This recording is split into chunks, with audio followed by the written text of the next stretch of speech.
So సినిమాలో ఆ sir అలా అడగటం జరిగింది. ఇంకా అయినా నా టార్గెట్ అంతా సినిమా. ఓకే, ఏదైనా కొడితే ఇక్కడే కొట్టాలి, ఓకే, కొట్టలేకపోతే ఏడే సావాలి. ఓకే. సో నేను లాస్ట్ టైం చూసినప్పుడు ఇప్పటికి గెటప్ చేంజ్ చేశారు.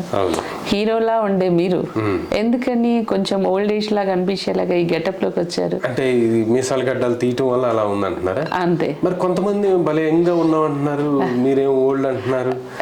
కొంతమంది అసలు చిన్న సినిమాకి పెద్ద విలన్ దొరికినట్టు అయిపోయింది, అంత భలే ఉన్నారు, మంచి లుక్ వచ్చింది అంటున్నారు. అఫ్ కోర్స్, కానీ అలా చూసి అలవాటు అయిపోయింది కాబట్టి ఇలా సడన్ గా చూసేసరికి డిఫరెన్స్ కనిపిస్తుంది. మా ఇంట్లో కూడా అలాగే ఉంటారు స్టార్టింగ్ లో. ఇప్పుడు అలవాటు అయిపోయి అలవాటు అయిపోయి బాగానే ఉందిలే ఇప్పుడు. ఓకే, అలవాటు అయిపోయింది. ఇప్పుడు బాగానే ఉందని అనుకోతే ఆప్షన్ లేదుగా. అంతేగా. సో ఫ్యామిలీ గురించి వస్తే, సో మీ ఫ్యామిలీ గురించి చెప్పండి. ఫ్యామిలీ అంటే ఒక భార్య, ఓకే, 2 పిల్లలు. అందరికి ఒకరే ఉంటారండి? చెప్తున్నాను. ఎవరికైనా 2-3 ఉన్నారా? ఎందుకు లేరా ఏంటి? నాకు తెలియదు, మరి మా ఇంట్లో కూడా నేను ఒక్కదాన్ని. Happy family. ఓకే, ఫుల్ మా తరపు నుంచి కానీ వాళ్ళ తరపు నుంచి కానీ ఓకే, ఫుల్ సపోర్ట్. ఆ సపోర్ట్ లేకపోతే అసలు ఉండలేమండి. కష్టం అండి. ఏ పోరు ఉన్నది తట్టుకుంటాం కానీ ఇంట్లో పోరు తట్టుకోలేము.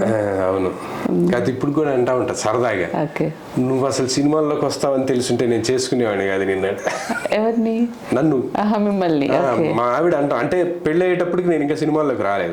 ఓకే, నువ్వు సినిమాల్లోకి వస్తావు ఇదే అనుకోని ఉంటే నిన్ను అసలు పెళ్లి చేసుకునేవాడిని. Love marriage, arrange marriage? అరేంజ్డేనండి, అత్త కూతురే. ఓకే, అంటే చిన్నప్పటి నుంచి లవ్ ఉంది కాబట్టి? చిన్నప్పటి నుంచి లవ్ అంటూ ఏం లేదు, అత్త కూతురు. అవును, బావ మరదలు, బావ మరదలు అనగా లవ్ చేసుకుంటారండి. కామన్ గా ఉంటుంది కదా ఒక అట్రాక్షన్. ఉండదు. ఓకే, నా మరదలు నా కోసమే, నా బావ నా కోసమే అని ఒక ఫీలింగ్ ఉంటుంది కదా? అట్లా లేదండి. ఓకే, అభిమానం ఉండేది కానీ అవునవును, మా మరదలు అన్నట్టుగా ఇది, కానీ స్పెషల్ గా లవ్ సాంగ్లు డ్యూయెట్లు ఏం లేవు. అంటే డ్యూయెట్లు సినిమాలో ఉంటాయండి, మీ సినిమాలో లాగా అన్ని ఉంటేనే రియల్ లైఫ్ లో ఉంటుందని అనుకుంటే తప్పు కదా? అదే లేదు, అట్లాంటిది ఏం లేదు. అట్లాంటి మాకు కూడా ఎవరికి ఉండవు. సడన్ గా అన్ఎక్స్పెక్టెడ్ గా ఇక అబ్బాయిని పెళ్లి చేసుకోవాలి. అవును, ఆ అత్తవాళ్ళు అడిగారు, రత్నాన్ని పెళ్లి చేసుకోవాలన్నారు. అమ్మాయి అయితే మంచిది కదా, మన కళ్ళెదురుగు పెరిగిన అమ్మాయి, అవును, చేసుకుంటే మాకు కూడా హ్యాపీ అని మా అమ్మ వాళ్ళు అన్నారు. ఓకే, మీ ఇష్టమే నా ఇష్టం, ఓకే అని చెప్పేసి నేను కూడా అన్నా. ఓకే, సో అలా అరేంజ్ మ్యారేజ్ అయిపోయింది. పిల్లలు ఎంతమంది అండి? 2 పిల్లలు. పాప తిదీక్ష, ఓకే, బాబు సుప్రీత్ కార్తిక్. ఏం చదువుతున్నారు? 2 inter second year. Okay, inter second year పిల్లలు ఉన్నారా మీకు?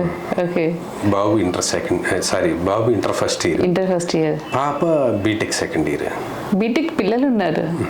సో ఓకే, ఇంకా హీరోలో ఉన్నారు. అసలు ఏం చేస్తున్నారు చెప్పండి? ఇప్పుడు ఓల్డ్ అన్నారు, మళ్ళీ ఎంతలో గెటప్ చేంజ్ చేసేసరికి సడన్ గా చూడ్డానికి ఎలా అనిపిస్తుంది మీరు చెప్పండి. నేను రీసెంట్ గా పెళ్ళైందేమో ఏ 2nd క్లాస్ 3rd క్లాస్ పిల్లలు ఉన్నారేమో అని నిజంగా అలాగే అనుకున్నాను. అంటే అంత పెద్ద మీలాంటి ఫ్రెండ్స్ అలా అనుకున్నంత కాలం నాకు ఎలాంటి ఇబ్బంది లేదు. అంతేనా? ఇండస్ట్రీలో ఒక 10 years, ఒక 8 years పిల్లలు ఉన్నారేమో. ఇండస్ట్రీలో చాలా మంది ఏం చేస్తారంటే పెళ్లి అవ్వలేదని, అవును, అసలు ఇంకా ఏం పిల్లలు లేరని ఇట్లాంటి ఏదో చెప్పుకుంటా ఉంటాను. ఇండస్ట్రీలోనే కాదండి, బయట కూడా చెప్తున్నారు. నాకు అట్లా లేదండి, బయట కూడా చెప్తున్నారు. మా పిల్లల గురించి, మా ఫ్యామిలీ గురించి నేను జెన్యూన్ గా చెప్పేస్తాను. మీకు పెళ్లికి ఎదిగిన పిల్లలు ఉన్నారంటే ఎవరైనా నమ్ముతారా చెప్పండి? మా పెళ్లికి ఏం ఎదగలేదండి మీరు మరీ అసలు. బీటెక్ అంటే ఎన్ని ఇయర్స్? బీటెక్ అంటే పెళ్లి ఇంకా 20 years, 7-8 ఏళ్ళు ఇంకా టైం ఉందండి. 20 years? 20 లేదు, 18 years. BTech second year. Okay,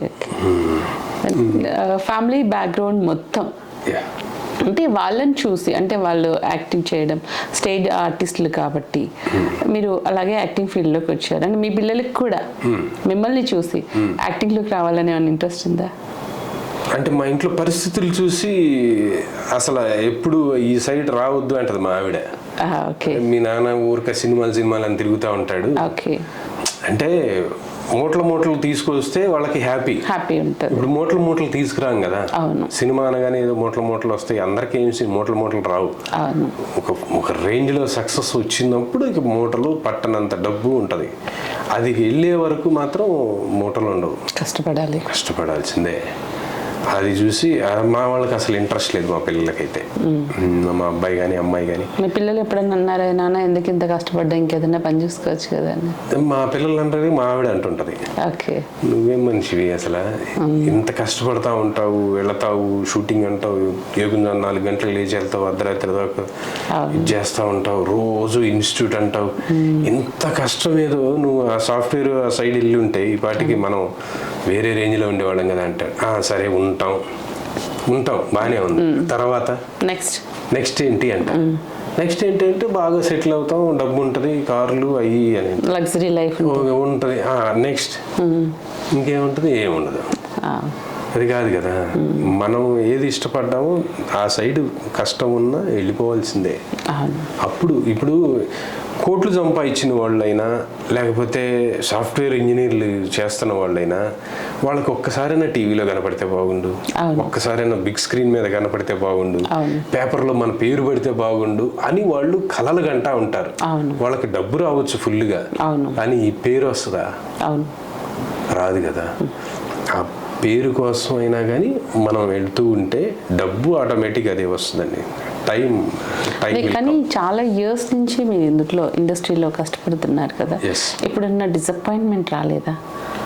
disappointment అంటే ఒక్కోసారి బాధేస్తుంటుంది, నిజంగా బాధేస్తుంటుంది. నాకు ఎట్లా బాధేస్తుంటుంది అంటే, మనం జెన్యూన్గా ఇంత కష్టపడతా ఉన్నాం, కానీ జెన్యూన్గా కష్టపడకుండా కూడా కాకాలు పడుతూ, కాళ్ళు పట్టుకొని, లేకపోతే ఇంకేదేదో చేస్తూ క్యారెక్టర్లు సంపాదించుకొని బాగా డబ్బు సంపాదించుకుంటున్న వాళ్ళు కొంతమంది ఉన్నారు.